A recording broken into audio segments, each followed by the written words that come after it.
તો રાજા પરના રાહુલના નિવેદન પર બોલ્યા સંઘવી. ગૃહ રાજ્યમંત્રી હર્ષ સંઘવીની પ્રતિક્રિયા. રાહુલના નિવેદનથી સમાજમાં દુઃખની લાગણી. રાજા રજવાડાઓએ દેશની એકતા માટે બલિદાનો આપ્યા. કોંગ્રેસે રાજા રજવાડાઓને બદનામ કર્યા. અને જે રાજાઓએ પોતાના રજવાડાઓ આ દેશને એક કરવા માટે આપ્યા હોય એવા રાજાઓને, એવા રજવાડાઓને, એવા આપણા મહારાજાઓ માટે કોઈ પ્રકારના શબ્દ બોલવાનું કોંગ્રેસના આ શહેજાદા દ્વારા બાકી રાખવામાં નથી આવ્યું. દેશની જમીનો, દેશના ગરીબોના જે બચતના રૂપિયા હોય, દેશના ગરીબો માટે જે યોજના બનાવી હોય તે સૌ યોજનાઓ થકી દેશના લોકોને ગમે ત્યારે લૂંટવાનું કામ અગર કોઈએ કર્યું હોય તો એ આ કોંગ્રેસ પાર્ટી દ્વારા કરવામાં આવ્યું. અમે માફી માંગીએ છીએ ને માફી માંગશો, કારણ કે ક્ષત્રિય સમાજ અને ભારતીય જનતા પાર્ટી એક સિક્કાના બે પહેલું છે. આ અમારો જ સમાજ. તો રાહુલ ગાંધીના વિવાદિત નિવેદન પર હર્ષ સંઘવીનો પ્રહાર. રાજા મહારાજા પર કરેલા નિવેદન પર કર્યો પલટવાર. કોંગ્રેસના યુવરાજ ભૂલી ગયા કે રજવાડા રાજાઓએ આપ્યા. જે ઈચ્છા થઈ તે કોંગ્રેસની સરકારે ઉઠાવ્યું, જે ઈચ્છા થઈ તે કોંગ્રેસની સરકારે લૂંટ્યું. ગૃહ રાજ્યમંત્રી હર્ષ સંઘવી ટ્વીટ કરી અને વાર કર્યો છે. રાજા મહારાજાને લઈ રાહુલ ગાંધીએ આપ્યું હતું નિવેદન. રાજા મહારાજા જે ઈચ્છતા તે કરતા. રાહુલ ગાંધીનું આ નિવેદન હતું. જમીન જોઈએ તો પણ છીનવી લઈ લેતા. राजाओं महाराजाओं का राज था, जो भी वो चाहते थे कर देते थे. किसी की जमीन चाहिए होती थी उठा के ले जाते थे. રાહુલના રાજાના નિવેદન પર રાજકારણ ગરમાયું છે. ભાજપના મીડિયા કન્વીનર યજ્ઞેશ દવેનો પલટવાર. રાહુલ ભારતમાં ભણ્યા નથી એટલે ઇતિહાસથી અજાણ છે. રાજાઓએ જમીન દેશ માટે ન્યોછાવર કરી છે.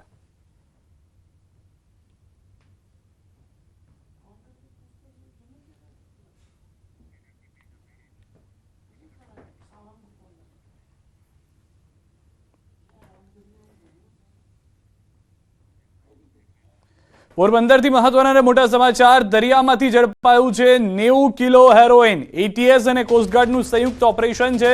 90 કિલો હેરોઇન સાથે 14 પાકિસ્તાની સકંજામાં આવ્યા છે. ભારત લાવવામાં આવી રહ્યું હતું ડ્રગ્સ. હાલમાં મહત્વના અને મોટા સમાચાર મળી રહ્યા છે.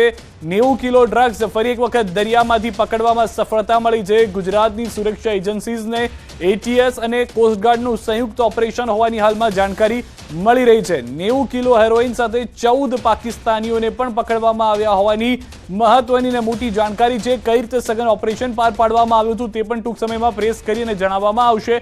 ભારત લાવવામાં આવી રહ્યું હતું ડ્રગ્સ તે વાત કન્ફર્મ થઈ ચૂકી છે. દરિયાઈ માર્ગનો ઉપયોગ અનેક જગ્યાએ થતો હોય છે, પરંતુ આ ભારત માટે હતું. વધુ માહિતી ન્યૂઝ 18 સંવાદદાતા પ્રતિશ અમારી સાથે જોડાઈ ગયા છે. પ્રતિશ, વધુ શું જાણકારી છે? કઈ રીતે ઓપરેશન પાર પાડવામાં આવ્યું? શું મહત્વના મુદ્દાઓ હતા જે કહેવામાં આવ્યા છે? હાલમાં આપની પાસે જે માહિતી હોય.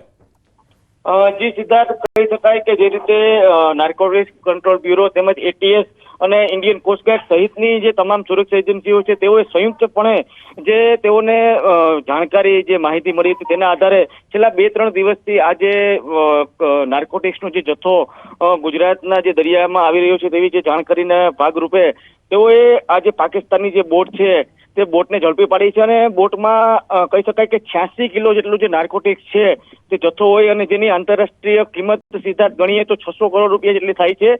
અને આ બોટમાં જે 14 જેટલા જે ક્રૂ મેમ્બરો જે બોટમાં સવાર હતા તેઓને પણ પકડી પાડવામાં આવ્યા છે. ને આ જે તમામ જે નાર્કોટિક્સનો જથ્થો અને જે ક્રૂ મેમ્બરો જે છે બોટમાં સવાર તેઓને મોડી રાત સુધીમાં પોરબંદર લાવવામાં આવે તેવી શક્યતા જોવાઈ રહી છે. સિદ્ધાર્થ, આભાર સમગ્ર માહિતી બદલ પ્રતિશ. તો હાલમાં જે રીતે જાણકારી આપવામાં આવી રહી છે, ભારતમાં લાવવામાં આવી રહ્યું હતું આ ડ્રગ્સ. અનેક વખત ભારતના જ આ દરિયાઈ વિસ્તારનો ઉપયોગ, દરિયાઈ સીમાનો ઉપયોગ, દરિયાનો ઉપયોગ અન્ય દેશમાં ડ્રગ્સ મોકલવા માટે કરવામાં આવતો હોય છે. પરંતુ આ વખતે આ 90 કિલો ડ્રગ્સ ભારતમાં જ અંદર સપ્લાય થાય તે હેતુથી મોકલવામાં આવી રહ્યું હતું. કયા કયા વિસ્તારો હતા, કોને મોકલવાનું હતું? કારણ કે પાકિસ્તાની 14 લોકો પકડાયા હોવાની સ્પષ્ટ માહિતી હાલમાં મળી ચૂકી છે. સમાચારમાં હાલ રોકાઈશું એક વિરામ માટે. આપ જોડાયેલા રહો ગુજરાતની number 1 news channel news 18 Gujarati સાથે.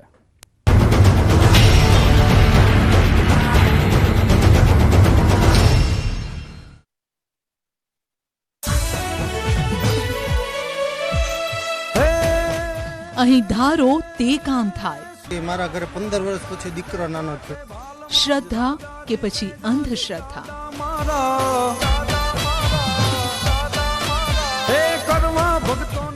દાદાએ અમારે આમાં જોયું છે. સુરાપુરા ધામનું સત્ય. જુઓ રવિવારે રાત્રે 7:54 ગ્રાઉન્ડ રિપોર્ટ. मात्र पंचमहल तथा महिसागर जो है ये डिस्ट्रिक्ट हैं जिसमें अगले 24 घंटों में जो है छिटपुट बारिश होने की संभावना है। મહત્વનું છે કે ગત 24 કલાકમાં આણંદ, દાહોદ, વડોદરા, નર્મદા, તાપીમાં સામાન્ય વરસાદ નોંધાયો હતો. નર્મદામાં 4 મિલીમીટર સુધીનો વરસાદ નોંધાયો હતો, જ્યારે રાજકોટમાં 40.8 ડિગ્રી તાપમાન નોંધાયું હતું. જો કે આગામી 24 કલાકમાં કેટલાક વિસ્તારોમાં વાતાવરણમાં પલટો આવી શકે છે. અંબાલાલ પટેલની મોટી આગાહી. આગામી 3 દિવસ ભીષણ ગરમીનો રાઉન્ડ. મે મહિનાની શરૂઆતમાં આંધી સાથે વરસાદ.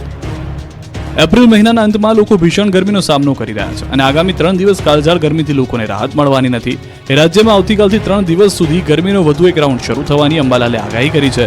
જો કે જેવી ગરમીનો રાઉન્ડ પૂરો થાય તરત જ વરસાદ માટે તૈયાર રહેવું પડશે. અંબાલાલે કહ્યું કે મે મહિનાની શરૂઆતમાં પ્રી મોન્સૂન એક્ટિવિટી શરૂ થશે. આ વખતે ભારે આંધી, ગાજવીજ સાથે વરસાદ થવાની શક્યતા છે. અંબાલાલે મે મહિનાની તારીખો સાથે આગાહી કરી છે. અંબાલાલ પટેલની આગાહી મુજબ અખાત્રીજ આસપાસ પ્રી મોન્સૂન એક્ટિવિટી વધવાની શક્યતા છે. તારીખ 28 ને 29 ને 30 એપ્રિલમાં ગરમી વધવાની શક્યતા છે. મધ્ય ગુજરાતના ભાગોમાં મહત્તમ ઉષ્ણતા તાપમાન 42-43 ડિગ્રી સેલ્સિયસ જેવું થવાની શક્યતા રહે છે. ગુજરાતના ભાગો, ઉત્તર ગુજરાતના ભાગો તેમજ સૌરાષ્ટ્ર અને દક્ષિણ ગુજરાતના કેટલાક ભાગોમાં પ્રી મોન્સૂન એક્ટિવિટી થઈ શકે છે. એટલે હવે પ્રી મોન્સૂન એક્ટિવિટી આંધી વંટોળ સાથે થવાની શક્યતા રહે છે અને ગાજવીજ સાથે જવાની શક્યતા રહે છે. અંબાલાલે બનાસકાંઠા, મહેસાણા, સાબરકાંઠા, અરવલ્લી, ખેડા, પંચમહાલ, દાહોદ, મહીસાગર, વડોદરા, છોટાઉદેપુર, નર્મદા, સુરત, ડાંગ, તાપી, નવસારી, વલસાડ, દમણ, દાદરા નગર હવેલી,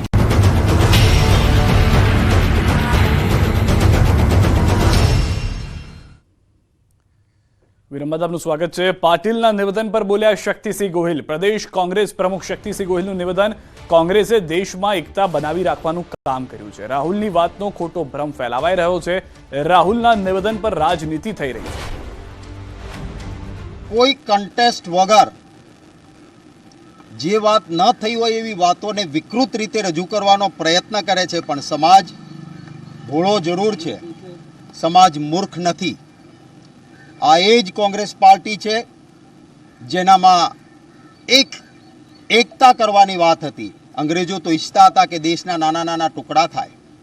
ગુજરાતના એ મહારાજા કૃષ્ણકુમારસિંહજીએ સરદાર વલ્લભભાઈ પટેલને કહ્યું કે હું શરૂઆત કરું છું, 1800 પાદરનો ધણી છું, મારી તમામ વસ્તુઓ રાષ્ટ્રની એકતા માટે આપું છું. અને ત્યારે સરદાર વલ્લભભાઈ પટેલ અને કોંગ્રેસ પાર્ટીએ માત્ર શબ્દોમાં નહીં